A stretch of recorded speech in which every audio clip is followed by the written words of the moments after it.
ಇಲ್ಲಿ ಅಧಿವೇಶನಕ್ಕೆ ಬರ್ಬೇಕಲ್ಲ ನಾವೆಲ್ಲ. ನೆಕ್ಸ್ಟ್ ಅಧಿವೇಶನದಷ್ಟೊತ್ತಿಗೆ ಸಿದ್ದರಾಮಯ್ಯ ಇಲ್ಲಿ ಮುಖ್ಯಮಂತ್ರಿ ಆಗಿ ಇಲ್ಲಿ ಬರಕ್ ಸಾಧ್ಯನೇ ಇಲ್ಲ.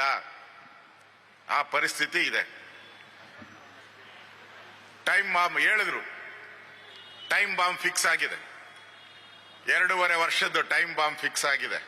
ಅದು ನವೆಂಬರ್ ಅಲ್ಲಿ ಸ್ಫೋಟ ಆಗ್ಬೇಕು. ಸ್ಫೋಟ ಆದ ತಕ್ಷಣ ಕಾಂಗ್ರೆಸ್ಸೇ ಒಡೆದು ಹೋಗ್ತೈತೋ ಅಥವಾ ಸಿದ್ದರಾಮಯ್ಯ ಮನೆಗೆ ಹೋಗ್ತಾನೋ ಗೊತ್ತಿಲ್ಲ. ಆ ಪರಿಸ್ಥಿತಿ ಇವತ್ತು ಕರ್ನಾಟಕದಲ್ಲಿದೆ. ಅದಕ್ಕೆ ಸಿದ್ದರಾಮಯ್ಯನವರು ನಾನು ಕೊನೆ ಎಂಡಿಂಗ್ ಅಂತ ಇವತ್ತು ಎಷ್ಟಾಗ್ತದೆ ಅಷ್ಟು ಲೂಟಿ ಹೊಡ್ಕೊಂಡು ಹೊಟ್ಟೋಡೋಣ ಅಂತ ತೀರ್ಮಾನ ಮಾಡಿದ್ದಾರೆ.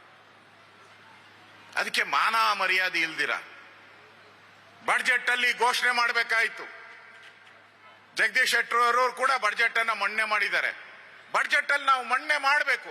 ನಾವು ಎಷ್ಟು ಟ್ಯಾಕ್ಸ್ ಅನ್ನ ಹಾಕ್ತಿರಿ, ಪೆಟ್ರೋಲು, ಡೀಸೆಲ್, ಹಾಲು ಏನೇನಿದೆಯೋ ಹಾಕ್ತಿರಿ, ಯಾವ್ಯಾವ ಅಭಿವೃದ್ಧಿ ಕಾರ್ಯಗಳನ್ನ ನಾವು ತೆಗೆದುಕೊಳ್ತೀರಿ ಅಂತ ಬಡ್ಜೆಟ್ ಅಲ್ಲಿ ನಾವು ಘೋಷಣೆ ಮಾಡಬೇಕು. ಅದು ಬಡ್ಜೆಟ್, ರಿಯಲ್ ಬಡ್ಜೆಟ್. ಅದು ಮೊನ್ನೆ ಮಾಡಿದ್ದು ಡೂಪ್ಲಿಕೇಟ್ ಬಡ್ಜೆಟ್. ಬಡ್ಜೆಟ್ ಅಲ್ಲಿ ಏನೂ ಇಲ್ಲ, ಸುಮ್ಮನೆ ಓದಿದಷ್ಟೇ, ಏನೂ ಇಲ್ಲ ಬಡ್ಜೆಟ್ ಅಲ್ಲಿ. ಈಗ ಮಾರಿ ಹಬ್ಬ ಶುರುವಾಗಿದೆ. ಈಗ ಮಾರಿ ಹಬ್ಬ ಅಂತಾರಲ್ಲ, ಮಾರಿ ಹಬ್ಬ ಶುರು. ಇನ್ಮೇಲೆ ತೆರಿಗೆಗಳ ದಾಳಿ, ಕರ್ನಾಟಕದ ಬಡವರ ಮೇಲೆ, ದಲಿತರ ಮೇಲೆ ತೆರಿಗೆಗಳ ದಾಳಿಯನ್ನ ಇವತ್ತು ನಾವು ಹೋಗ್ತಾ ಇದ್ದೀರಿ ಇವತ್ತು.